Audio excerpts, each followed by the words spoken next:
gods truly must be crazy, for they all desire to be worshipped, but only one of them created worshippers. And so they prey on the weaknesses of men, and it is man who gets punished for being vulnerable. Not the god for being a liar, not the god for being a cheat, it is man that is sent to the fire. The gods truly must be crazy, for they made man the smartest but forgot to give man a limit. And so now whatever a man lacks, he goes to steal. Man's endless pursuit for comfort has led to the destruction of the very world man calls home, and crucifixion of those that try to save it. Those that have gained from the folly of the people now walk the moon and stars in pursuit of a new home, and the gods can only watch as they get surpassed by those they created to be beneath them. No one can control man, not even man himself. The gods must truly be saddened, for those they chose to lead are now in hiding, and those that were to be led have now taken control of the flock and lead them not toward the grass but toward the ocean. How the gods wished time were frozen so they could turn it back and start all over, but they made time in the same way they made man, always moving forward, or so they thought until man began to study history and forgot how to forget.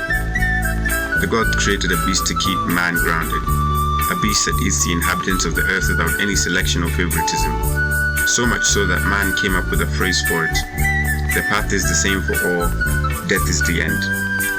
This beast, death, brings pain not because it is a bad thing, but because it leaves us with the memories we made, and it is the memories that hurt. The gods truly must be crazy, to hand wisdom to a few men and folly to everyone else. Men like me can only wish to taste a fraction of the wisdom like that of the famous King Solomon before I expire. We wish to write words that will inspire but fall short because we fail to see beyond our own noses. We fail to see that wisdom is understanding the world about more than just golden horses. Those that let go of worldly possessions now consult with the gods and understand their choices. We simpletons can only call the gods crazy due to a lack of understanding. We fight silly wars and declare that the winner is the last one standing. And the gods then ask amongst themselves, so who is crazy?